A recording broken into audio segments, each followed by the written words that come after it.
In some plants, centrifugal pumps seem to last forever. But in others, pump failure is a big problem. In fact, in some industries, the average time between pump failures is about 6 months. Now, some pump failure is unavoidable, especially when a pump is operating under conditions that are less than ideal. For example, a pump that's handling fluids with suspended solids, or one that's pumping fluids that can break down pump parts, is going to cause operating problems.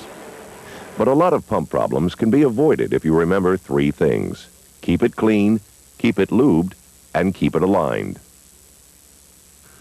Cleanliness is critical to reliable operation, and this is especially true anytime a pump is pulled apart for service.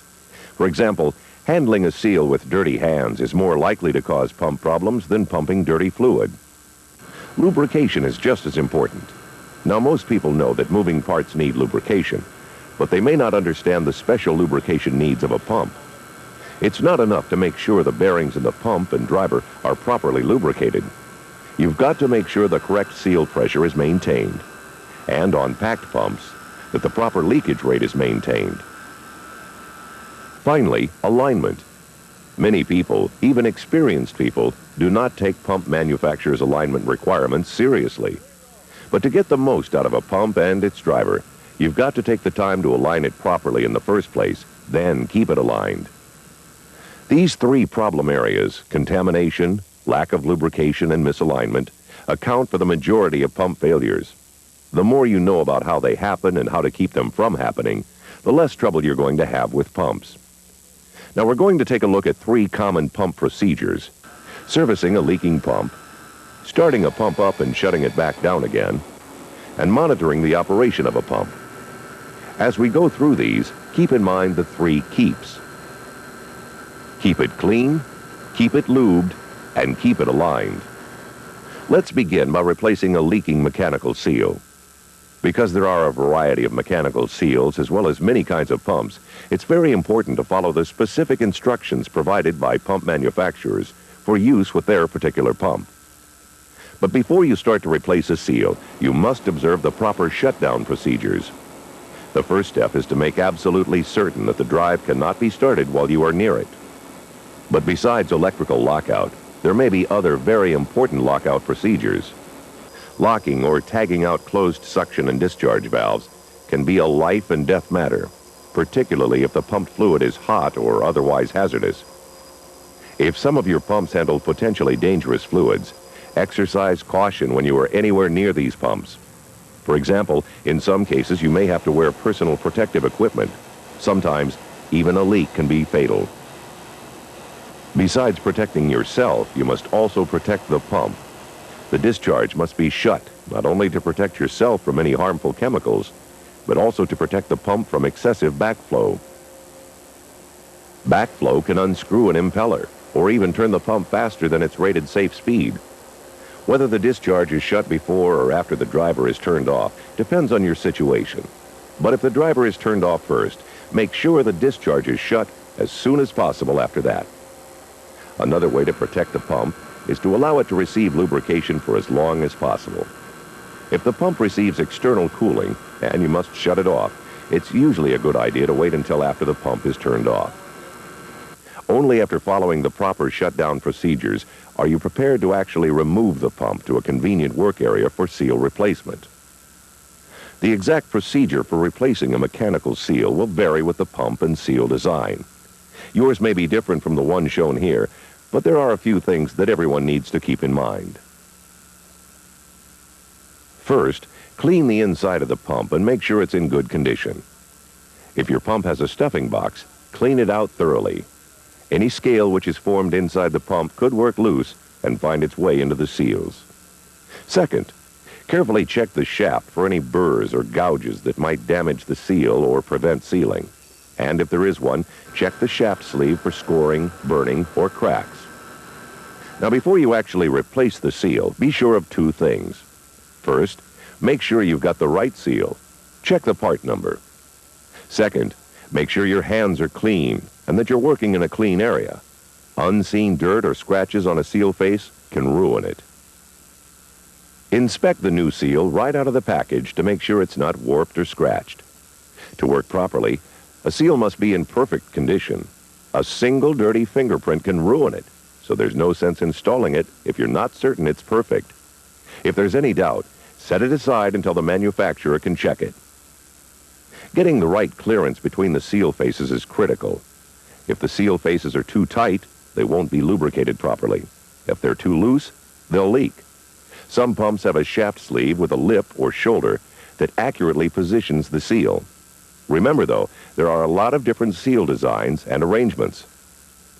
When installing the seal, make sure you read and follow the manufacturer's installation instructions very closely.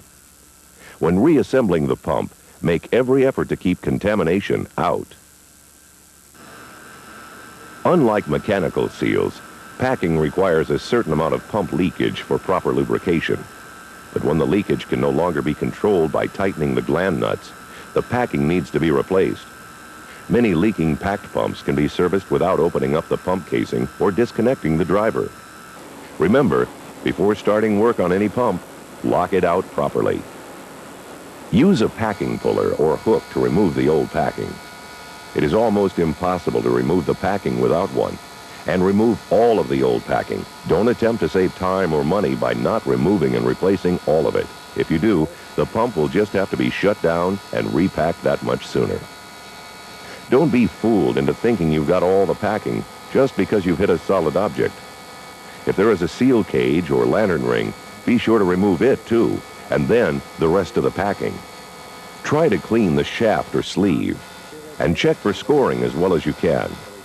In many pumps, this can be difficult because this part of the pump is very cramped. Start repacking by checking the pump manufacturer's instructions for the type of packing and the number of rings. If you're using coiled packing, cut the rings at the workbench where you can work carefully. Wrap the packing around a rod the same diameter as the shaft, then cut it diagonally with a sharp knife to get a good tight fit. Carefully place the new packing along the shaft, one ring at a time. The joint should be staggered a quarter turn apart so they do not form a straight line. This helps to ensure lubrication flows throughout the packing. Be patient. The packing may not always go in easily. You can use the gland to help force the packing into place, but do not compress it too much. Packing that is too tight will smoke at startup, and the entire packing process will have to be repeated. If the pump uses a seal cage or lantern ring, proper placement is essential, so carefully follow the manufacturer's directions. If placement is off, the fluid required for adequate sealing and lubrication cannot enter the stuffing box freely. When the right number of rings has been installed, replace the gland, snug up the gland nuts, and then back them off until they are less than finger tight. Now in this case, we made no changes in the driver. But if a motor had been swapped out, or if it were rewired, it's important to make sure that the motor rotates in the right direction. Do not connect the driver when checking rotation. Accidental reverse rotation of a pump can destroy it. When you're servicing a pump, you should also take time to check the alignment between pump and driver, even if you have not disturbed the alignment. Because alignment is often taken for granted, the pump may not have been properly aligned in the first place. And sometimes, pumps and drivers shift because vibration and age loosen piping supports. Pump manufacturers often call for pump and driver alignment to be within just a few thousandths of an inch, but you should check the specifications for the pump and the coupling. Sometimes, a specific amount of misalignment must be set to allow for expansion of the pump when handling hot fluids. Now, when you check the alignment, you'll rotate the pump and driver by hand, so you'll know if it turns freely. But even if you do not check the alignment, you should always make sure the pump shaft turns without binding. There could be something caught in the impeller, or the pump and driver could be badly misaligned. Before you actually start a pump, there are 3 important things to remember: safety, lubrication, and priming. First, never operate a pump without its guard in place, and never remove any lockout you didn't put there. Find out why it is there before you do anything else. Second, whenever pump parts are moving, they need to be lubricated. If the pump uses an external flush, open external seal valve so the pump will receive lubrication even before startup. Using the right amount of pressure in the seal flush is important. There must be enough pressure so that the cooling liquid is forced around the seals or into the packing. However, too much pressure may shorten the life of the seals or unseat the packing. The correct fluid injection pressure may be anywhere from a pound or two up to 20 or more pounds. Carefully follow the manufacturer's instructions. If the pump is internally sealed and uses a valve to control injection flow, the valve should be no more than halfway open until the pump is fully primed and operating. Then, adjust it to its normal setting. No matter what kind of seal you use, it may leak a little at first. Give a mechanical seal a little time to wear in before worrying about tearing down the pump again. When adjusting the leak rate on a packed pump, adjust the seal and gland pressure gradually, in small increments about every 15 minutes or so. This gives the packing time to respond to the changes in pressure. Lubrication as well as cooling for the pump is also supplied by the flow of pumped liquid. If your pump uses a suction valve, make absolutely sure it is completely open before starting the pump and while the pump is running. If the flow is restricted, the pump will work harder, be cooled less, and it may be damaged by the excess heat. Remember, too, that the pump casing is not the only thing that needs lubrication. Make sure all bearings are properly lubricated. This may mean adding oil or grease to a system, or perhaps turning on a lubrication system. Third, and finally, the pump must be primed.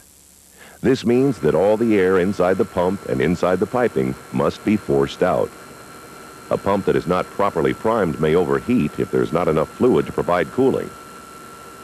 And air or other gases in the fluid can cause pump cavitation that destroys pump parts. Now you're ready to start the pump. Whenever a pump is started, make sure you know the correct startup procedure. Many pumps should be started first, then have the discharge opened. Others, particularly low-speed pumps, should have the discharge opened first. If the discharge should be opened after startup, make sure it is opened within 10 seconds and open it slowly to minimize vibration from fluid hammer in the piping. Once the pump has been started, pay immediate attention to the discharge gauge. Make absolutely sure that fluid is flowing through the pump. If you lose pressure after starting the pump, you've lost prime. Do not let the pump run on. Remember, the pump must have liquid flowing through it for lubrication and for cooling. If prime has been lost, do not keep starting and stopping a pump in the hope that it will somehow prime itself. Check the suction valve once more to be sure it is fully open. Check for air leaks if you can't find any other problem. Repeated starting and stopping may burn out the motor. Find out the cause of the problem and fix it before attempting a restart. On the other hand, if a pump is able to reach operating pressure but has a loud crackling sound after startup, then small amounts of air or other gases are present. The pump may not have been fully primed. Shut the system down and try again. If that doesn't solve the problem, and if you can't find where air might be getting into the system, check with your supervisor or with the pump manufacturer. You may be having problems with cavitation, and you may need to change pumps, impellers, piping, or some other part of the pump system. Okay, let's suppose the pump has been operating quietly for about an hour. If you are pumping a hot liquid, it may be necessary to stop the pump to check its hot alignment. That's because a pump may expand when pumping hot fluids, but the motor may not. A pump and driver that were aligned when cold may be seriously out of alignment at normal operating temperatures. Now, if during operation you need to reduce the flow of a pump for a short time, do not throttle back the suction line. If you do, you will seriously reduce the pump's ability to cool itself, and you will probably cause the pump to cavitate. Instead, to reduce flow temporarily, throttle the discharge. Even then, be careful. The unbalanced pressures that are generated may cause pump and piping vibration and even shaft deflection. This shortens the life of the seals and the bearings, and the pump can actually get so hot that the pumped fluid will boil, even though the motor driving the pump is never overloaded. Finally, an important part of pump maintenance is to keep track of operating conditions and pump performance. How often each part of a maintenance schedule is performed depends upon the conditions under which the pump is operating. Whatever the schedule calls for, the important thing is to follow it. Here are some basic guidelines. Check stuffing box leakage and seal flush pressure daily. Lack of lubrication is the primary cause of packing failure. On pumps using mechanical seals, proper flushing will help keep the seal faces clear of contamination, which is the leading cause of seal failure. Make sure other moving parts receive lubrication as well. How often bearing lubrication needs to be checked depends on the system and the operating conditions. Keep the pump properly lubricated. Check bearing temperature regularly. Under many conditions, you should check it daily. Many pump bearings normally run between 140 and 150 degrees Fahrenheit, so be careful. You'll probably need a thermometer or pyrometer to accurately and safely check pump bearings. Bearings that are too hot or show signs of vibration are indicators of problems. These problems may include over-lubrication, severe misalignment, equipment which needs bolting down, or piping supports which have loosened. It's often a good idea to check bearing housing vibration once a week. Some manufacturers suggest daily checks of pump performance, especially if uninterrupted service is critical. You may want to include the pump's flow, the power consumption of the motor, and the discharge and suction pressures. Record any changes along with the hours of operation. Changes in pump performance can point to specific pump problems, as well as prepare you for possible pump downtime. Routine overhaul practices vary widely, but it's usually a good idea not to open up a pump until your recorded observations show the pump needs replacement parts. Every time a pump is opened up, you run the risk of contamination. Keeping careful records can help you predict when a pump will actually need to be overhauled and will greatly reduce the chance of opening up the pump needlessly. Whether you are replacing a seal, replacing an impeller, or performing routine maintenance checks on a pump, remember the three main trouble areas: contamination, lubrication, and alignment. Do all you can to keep contamination out of the pump and out of the piping. Make sure the pumps under your care are getting the proper lubrication. And take drive alignment seriously. In the long run, you'll be making your job a lot easier.